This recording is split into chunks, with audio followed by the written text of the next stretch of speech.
الرحمن الرحيم الحمد لله ثم الصلاة والسلام على أشرف الأنبياء والمرسلين أفضل صلوات الله وسلامه وبركاته عليه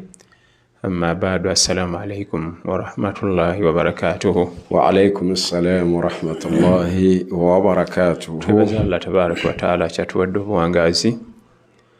era mu kaseera kano kennyini ntwala omukisa guno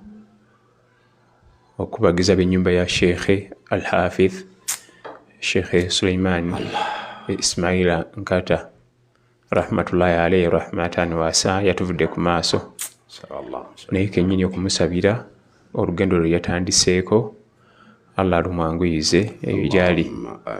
kubanga Allah tabaraka wa taala tugamba ti yuthabbitu Allahu alladhina amanu bilqawli thabiti fil hayati dunya wa fil akhirah. Allah tabaraka wa taala tulaga mu Qur'ani okunyweza abakkiriza n'ekigambo ekinywevu ekya la ilaha illa Allah wano mubulamu obw'edduniya okubanga bakinywererako insha Allah then mu bulamu buli nga bamaze okusimbula bajja funa obulamu obulungi. Omusomesa oyo ebigambo nze ebyange bingi kuye ebyokumwogerako. Ekisookera ddala watuviridde ku maaso ate abadde wa mugaso nnyo eri umma kubanga kati adde makyuwa nga takyagaba tutuukirira mu bigambo takyanoonya muwaana tayogera nti bamuweka mwogo oba kabaasa nga yeegendereza makulu kyabadde akola kati adde akinamu abadde experienced era nga bw'atula bw'ati ku muzindaalo owulira nga aggumidde n'eddalusu oba semina owulira nga eggumidde kasitaba nga yali emabega w'omuzindaalo mu layini yonna nga wagenda okugira oba topic ki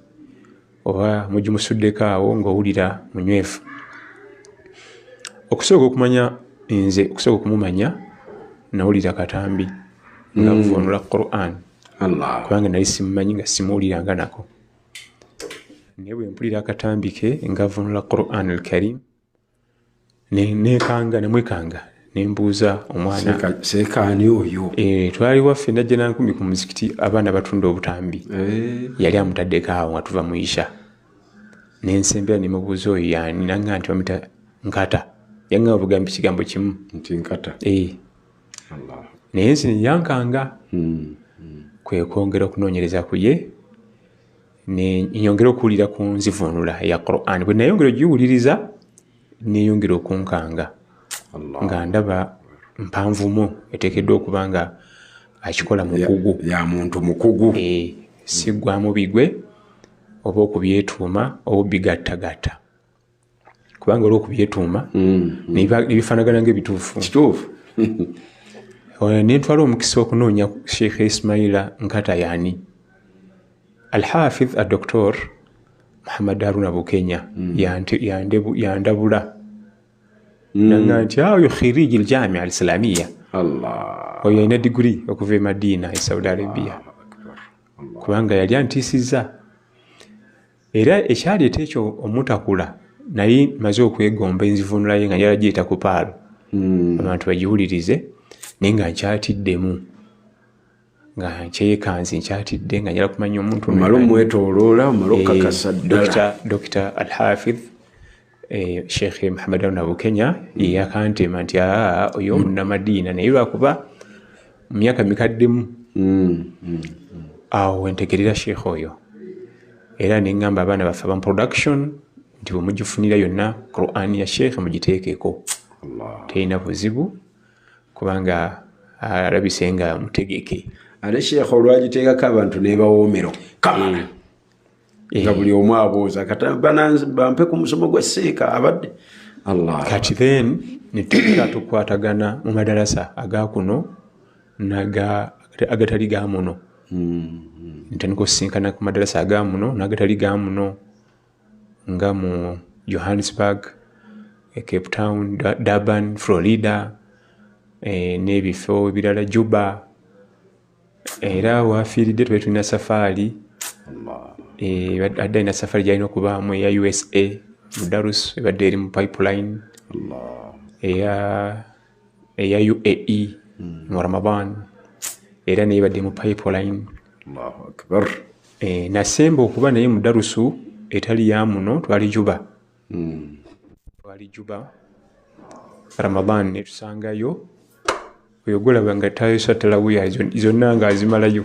Musajja abadde w'amaanyi Sheikh mu ngeri nga bw'omulaba ku maaso go olaba nga atasobola naye nga alhamdulillah. Era waliwo olumu manye Juba bayokya omusana gwatukuba nnyo, twalina emisomo emisana kati lwoyogera ennyo nga tusobola kulya nakunywa ate okoowa nnyo ne mugaa tusaleko ettalawiya ekitundu tugende ku hoteeri yange amala gimalayo nze yange mala gimalayo. Allahu akbar. Era nemulekamu nengenda mumoroka yamala kumalako salatu tarawih, yamala kugimalako nalyoka agamba nti tugende.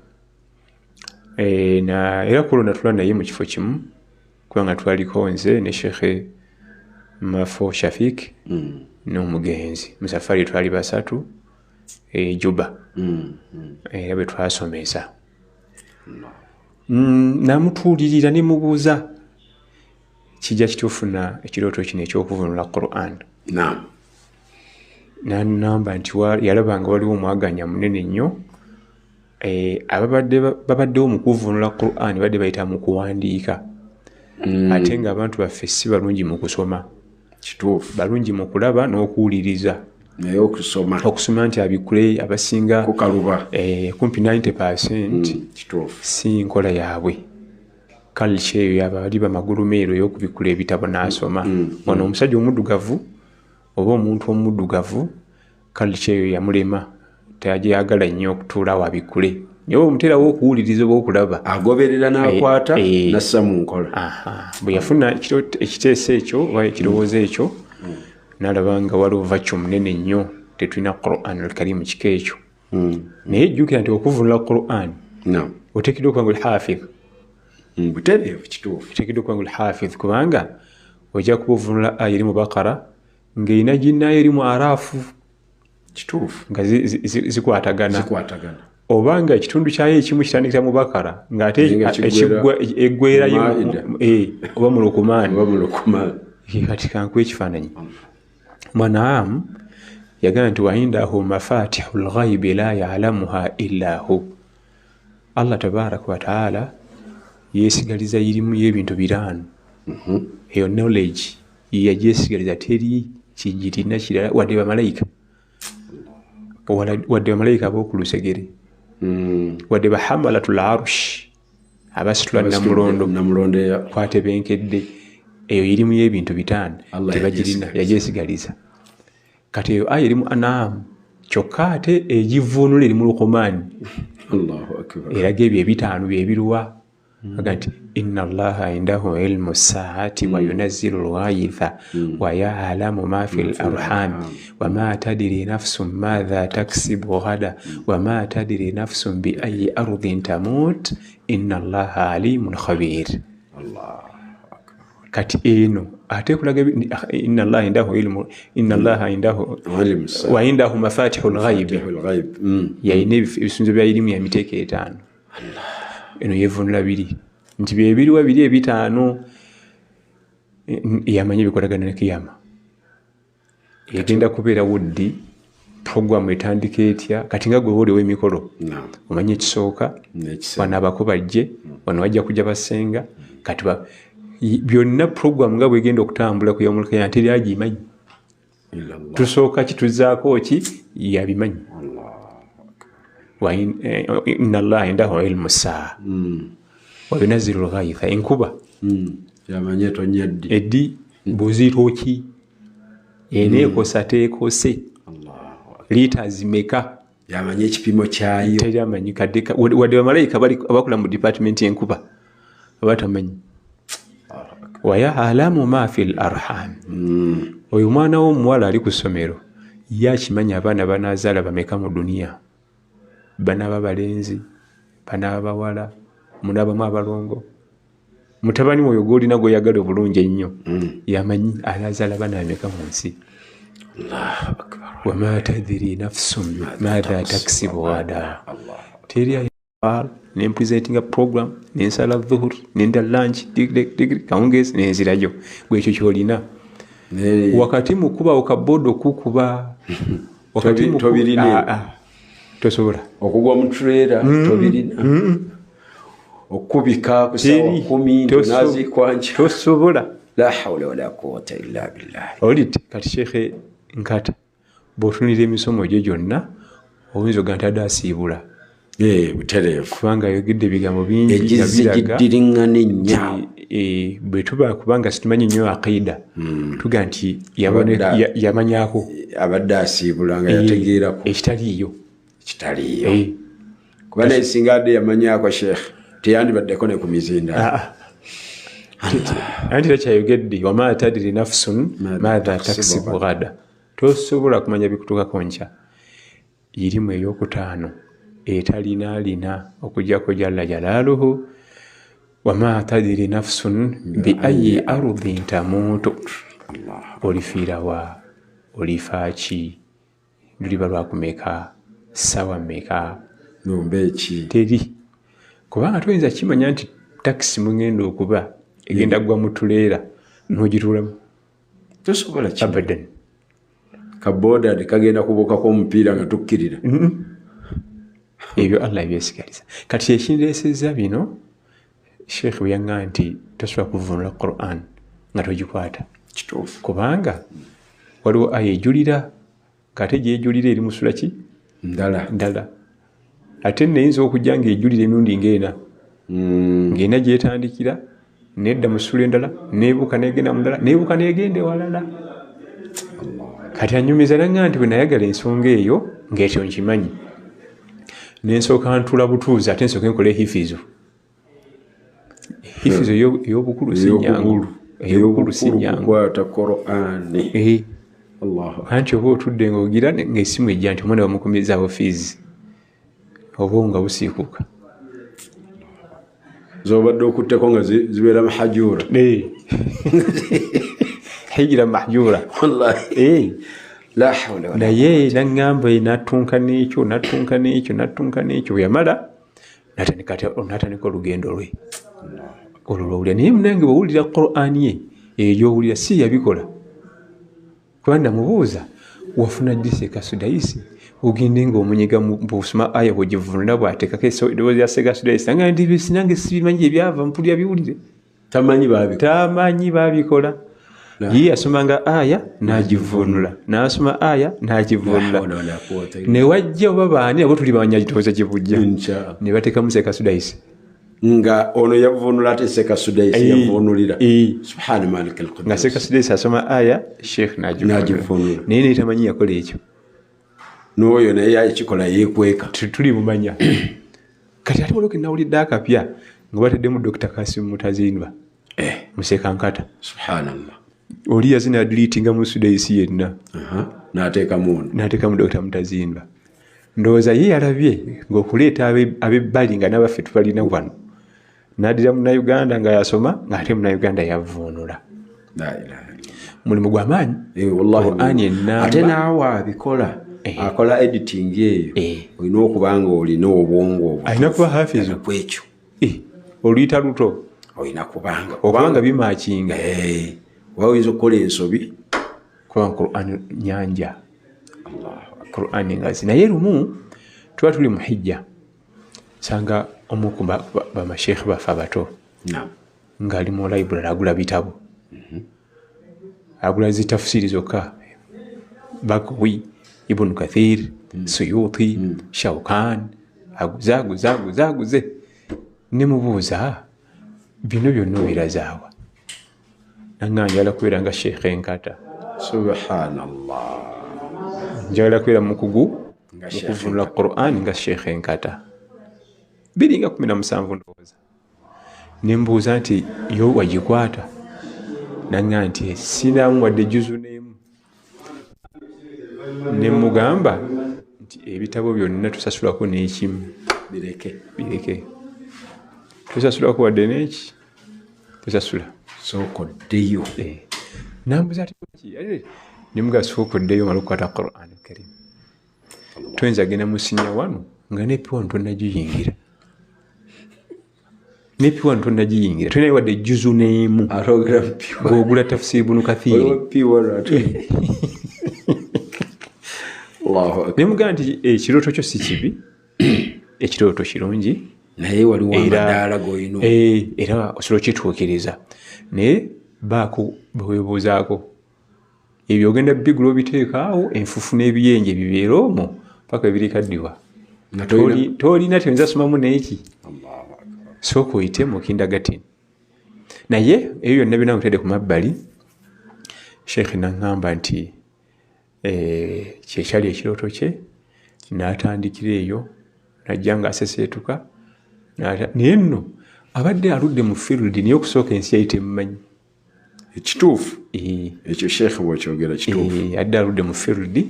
eyadde awa ng'asomesa ng'aweereza naye ng'ensi temumanyi nga gyali gyozaawo emitimbagano gino bwe jajja ne batandika omutusembereza ennyo radio pal nemusembeza thuraya ezilamidia nemusembeza nnyo mu misomo abantu ne bajja bagala style yakozesa ng'asomesa rahmatullahi alayhi rahmatan wasa ntambuddeko naye safaari ezisooka mwemu jjukira nti bakugamba mateeka g'obusiraamu okugamba nti seeka kakeeto oyo mumanyi yes oteekeddwa okuba nga lyotambuddeko naye mu bimu byoteekeddwa okuba nga lyokozeeko kutambulako naye kubanga safaari ejjayo nyeemize butereevu kituufu ntambuddeko naye safaari ezisukka mu mwezi nga tusula naye saamulamu muze gonna alhamdulillah talina takabbulu kubanga ku myaka gye asookuwa orders gwe nkwatira ensawo ekyo gwe mumpereza emmere abadde abyekolera sula ensawo ze gomala okumwesibako kakwatireko eri tensawo eno gikwati kinalabika kitya gimpe tuula wali tugenda kuleetera emmere nga yayimusa edda ye nomugandi agwe katutuula fe tugenda kuleetera tofaayo nti nze oba omukyalo ntuma bo mu Kampala bambi tawadhu eyo zisinza kutuma ba mu Kampala mwe mulina otutuma nze omunakyalo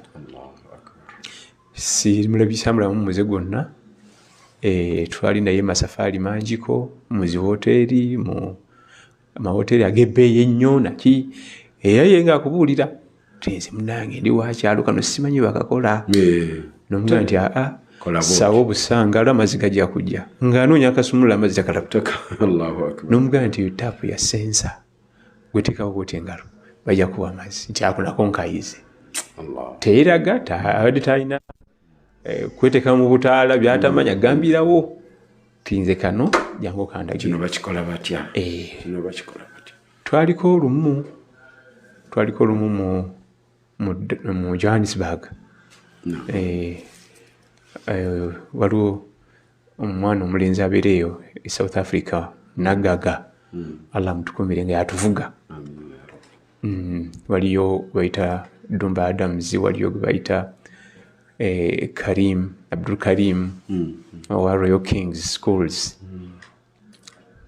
yali atuvuga mu motoka naye ng'emmotoka kirabika yali ya mulembe nnyo zino empya zi Range Rover kati neyomugamba atule maaso omugenzi nemuggulira ziralinga nfuba nnyo okulanga nze nzigula oluggi atula tulaga nenduggula afulume n'atandika okubako ebibuuzo byabuuza ebikolagana n'emmotoka motoka mulembe nnyo nnyo zino zimyaka ino naye ebimu batubireka naye kati era kwegaka tunoonya tawadhu ya muntu oyo yabuuza ebibuuzo nfufuolo ku motoka erina eringa oba TV awo mu maaso byonna kwe babikolera kwegamba nga esobola okukulaga ebiri ebweru erina kamera ndooza nga yeri mu bwengula egera negikulaga ng'ate bakakulaga kali mu luguudo kadduka emisinde naye nga kamera eyinza okulowooza ndooza eri ku mwezi eyo Sheikh nekimwewuunyisa nnyo nakulaga omupiira guno omukka ogulimu guno gudduka speed weight nga buli kyonna ekiri ku motoka okirabira ku screen eri awo nene nnyo nnyo nnyo Sheikh yagenda asoma ebiri ku screen kano kakola kino kano kakola kino kano kakola kino kati gino gy'emipiira gy'emabega kati zino z'ettaala ez'emabega zonna namu singa kubaako efudde bakulaga lit bamita Abdulkarim Wandera ali mu Johannesburg awo mu Uganda. Naye Sheikh okusinzira ku bigambo byoyogedde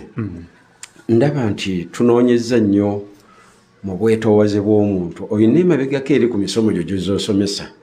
nga watulagako nti teri muntu alina Qur'an nga Allah yagimuwa ng'alimu okweraga n'okwekuza n'okulaga embeera nti ye wa waggulu. Kati ekyo mu bigambo bwo byogera ku Sheikh Nkata nkakasanga ebigambo ebyo kye watugamba ate kiri tukisikayo ne tukijja. Anti Qur'an al-Karim bw'eba enejja mu bulamu bwo byesooka okugobamu ge malala era bwe gagaana tejja. Katukomewo katono twongere ebirala inshallah. Barakallahu fikum.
Abantu kyekuumidde ku mukutu kikumusa watonyeze mwenda Power of Africa Radio kulali omuntu wa bulijjo gwe wenna akyatunoonyeza wali eri ku Martin Road tukusaba oberenga bw'obeera ng'otuusa oyinza okubuuza ne Power of Africa Radio yaddawa tuli wano eno ku opposite ne tuli wano ku opposite ne Old Kampala Primary School ku Coronation Road wenyini we tuli okuliraana House of Zaka wetwadda jangu twegatteko jangu tutambulire wamu nga bulijjo bano banafa mu Kalu Enterprises Uganda Limited tukwanjulira hardware gaggadde ekutuusaako ebyokuzimbisa ebyomulembe omuli sementi misumali mitayimbwa tanka mifaliso amabaati langi ya buli kika tiles plywoods n'ebyamasannyalaze tusangibwa wano Code Kampala Rashid Khamis Road Busega okuliraana Shell Masaka Road Wampewo Gayaza Road okumanya ebisingawo tukubira ku 070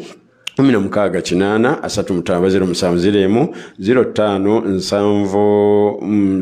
05 abo botyo beba mu Kalu Enterprises Uganda Limited. Nkusabukirize akadde kayinganga akatambula naye ate tukyetaganye ebigambo bya mukadde wange Imam Ahmed Sulaiman Chene era kkiriza bwayakatwegattako yanguwa okubeera nga oyitane muno eddakiika ezikyaliyo tuzikozesa inshallah kankuzeeyo eri mukadde wange tubeere nga tutambula inshallah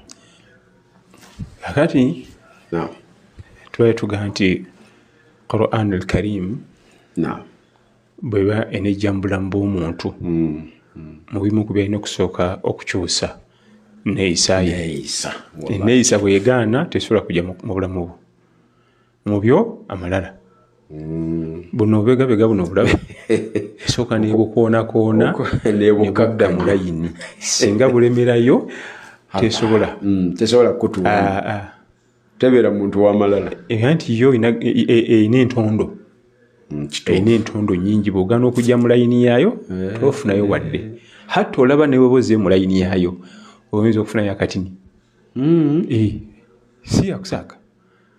kati atawaadu obwetoowaze kitendo kikulu nnyo ku basomi naddala abasomi nga bagenda kusomesa umma abasomi nga bagenda kusomesa eri umma ebigambo ebinabira effective nga bikwata abantu mu babiro kati nakinku mu kuvunula Quran al-Karim y'eddoboozi kubanga yitabadde ate muwandiisi tunayo abawandiisi kituufu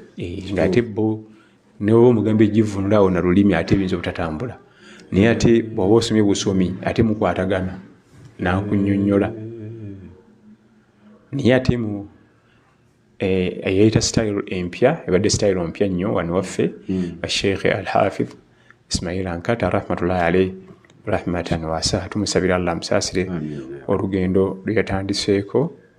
mu nju empya mu bulamu obupya bwe yagenzeemu era nga bwe tusaba naffe Allah tusaasire bwe tunaaba tutuuse ate mu bulamu obwo bwe yatuuseemu mbadde nkyakulaga obwetoowaze bwe mu safaari ze mbaddeko naye zonna waliwo abantu batambula safaari nga bakalubiriza nze sirya kino sinywa kiri sigira bwe nti awo sisulawo wabi awo bulankani mwatufunidde hoteri mbi olugendo lonna nalutambula ng'ayomba nadda ng'ayomba ye buli kyemuleeta si kyeyadde ayagala si oyo embeera gyasangawo eri suitable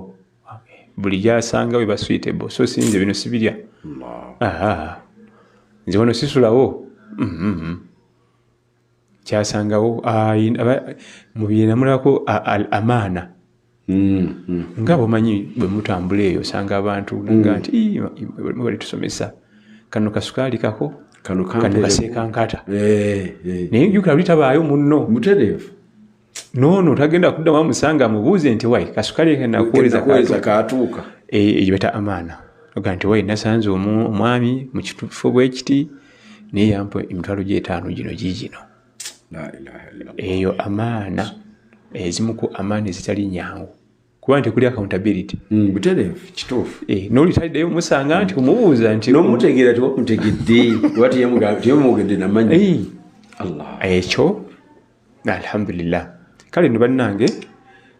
ntwala omukisa guno okutegeeza umma yonna at large twaviiriddwako omumanyi omukamanyi mu kaseera ate we twali tumwetagira ennyo kubanga abadde amaze okufuna experience abadde amaze okufuna obukugu amanyi bakwata ensonga mu kaseera akafitina kubanga akaseera akafitina mu mwezi ndalogo teguba mwangu wallahi kituufu abamu bakozesa bubi mu kaseera akafitina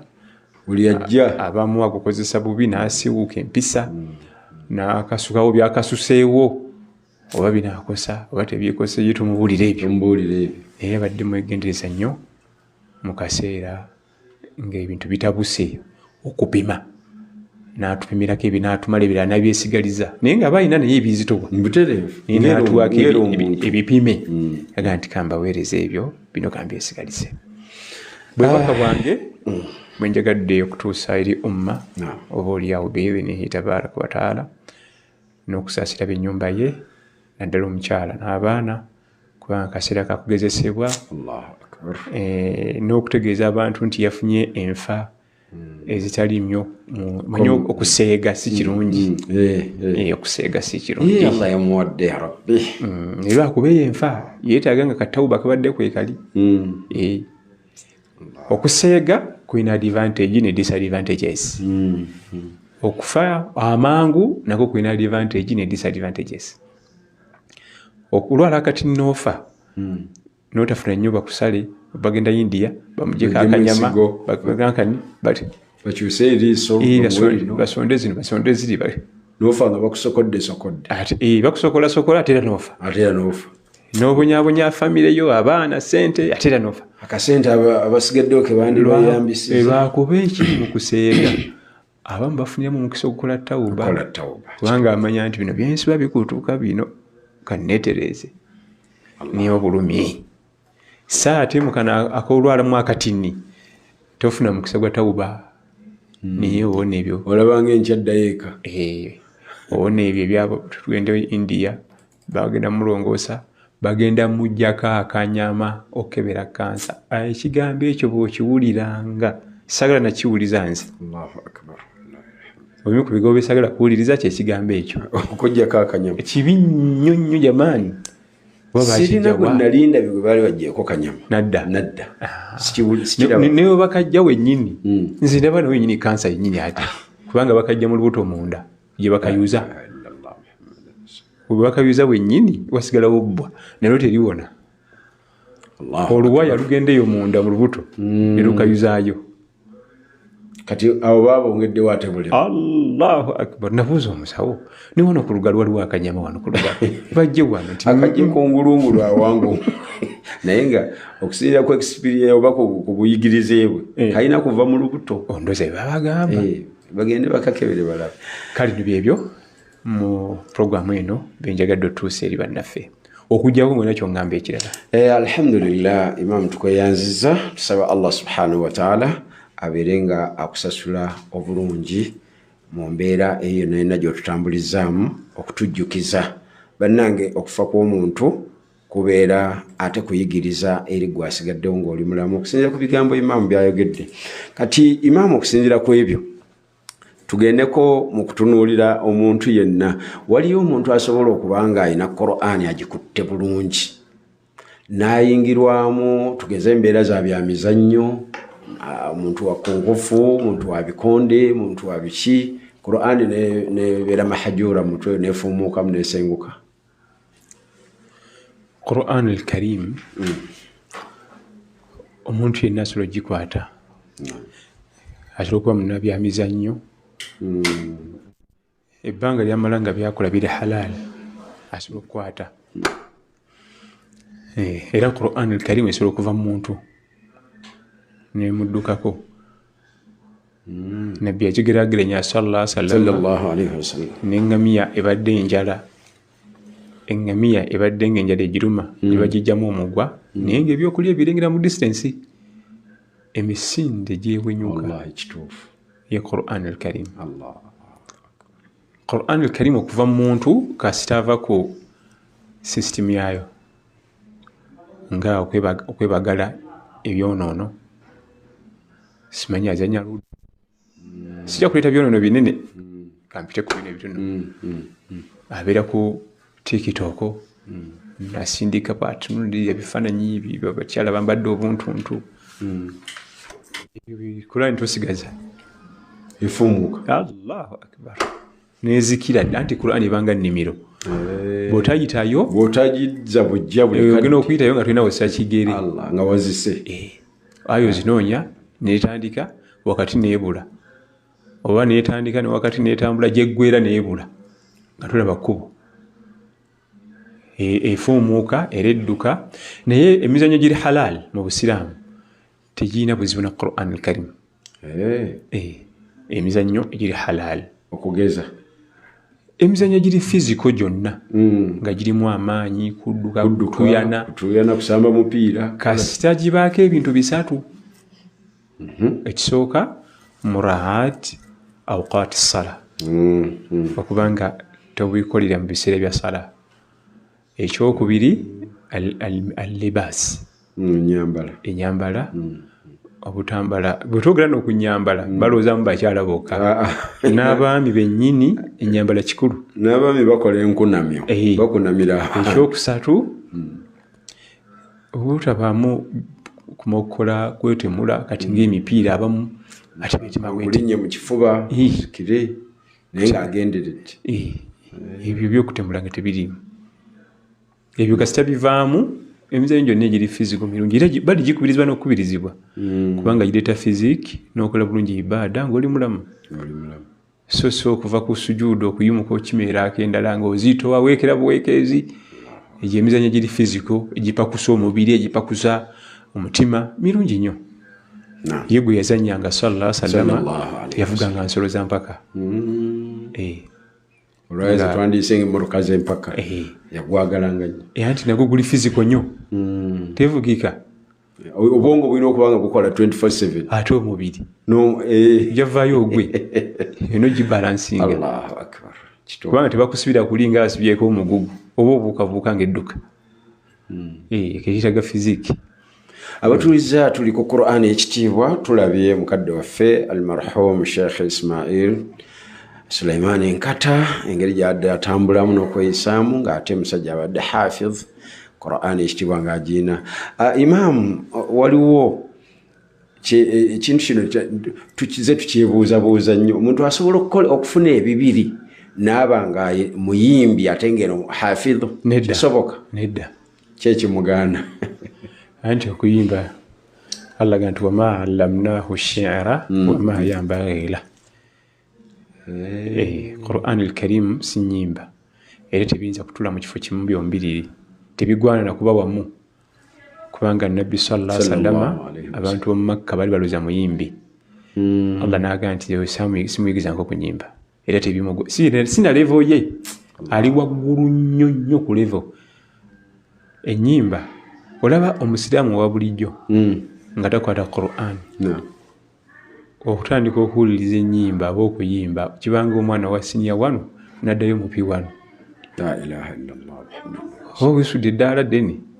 kutandika okuwuliriza ennyimba omusiraamu wa bulijjo ate olwo hafiz eddaala ddene in huwa illa dhikrun wa Qur'an karim. Ebyo byabagamba nabbi sallallahu alaihi wasallam kitabo kya Allah Qur'an so si kuyimba ebyo bimugwanira. Kyobola omukyalo ono omuzungu ono yali omuyimbi ennyo kasa yandibadde atwala bibiri okuyimba kwe n'akusigaza kuba yali muyimbi ne Qur'an naye kati olaba kiri yakisuula. Waliwo omukyalo oyo baba muyitaani yatambula nnyo katambi awo nga ebyokuyimba yabivaamu n'abireka. Yatola shahada. Yatola shahada n'asiramuka n'asalawo n'agamba nti ngenze kudda eri Allah wange. Naye Sheikh omukazi asoma Qur'an nja mukufunirako kantu olwatula shahada n'ayiga Qur'an n'atandi n'agenda n'atuula wansi. Sooka kugenda n'atula n'ayiga kusoma. Yasooka kutola shahada bwe yamala n'atula n'asoma Qur'an n'atandika okusoma Qur'an. Kubanga jjukira nti Facebook eyo simanyi WhatsApp social media byakwegenderera. Kituufu. Basobola omumuleetawo ne bakulaga nga yasoma ng'atalina kyamanyimu naye kye ng'anyenyamimwa. Si bye biri ebyokugattagatta ye kennyini nga ye mu magulu meeru. Magulu meeru naye mukyala. Mashallah. Badde sikiwuliranko. Allah njakka kunoonyeza njakka kulaga naawe ojjakka kakasa. Mu kifuba mutulamu kimu temutulamu bibiri.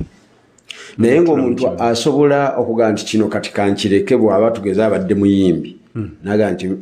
nsomeseddwa nga bino bye nakola. Abo bangi nnyo. Batutunula Lukumaani musajja waffe. Abo bangi nnyo. Waliwo omuvubuka yali omuyimbi eyo mu Saudi Arabia naye omusajja omu muzeeyi n'amugamba nti eddoboozi lyo lirabe eriyimba nti ate singa oteekamu Qur'an kijja kusukka kati omu ku bayimamu b'eryavu wange yayiwamu Qur'an ate negujja bagira la ilaha illallah ne Sheikh Abdallah al-Matrud yali goalkeeper musomi wange yali goalkeeper was expresses villa ezeyo Saudi Arabia Allah era yafunako award best goalkeeper of the year Allah ni umuzajja yamukulu yani dobozi edene yalla mu dobozi nga dini nyunyu namga nti eyo kowa jolina gotomanyi na bugaga bolina noyiwa mu Qur'an woti Allah nagezesa bwe yaraba nga kikola nazayo gloves za club naga nti nze ngenzi emjozi mujuwo mulala nze singenze kubirala best goalkeeper of the year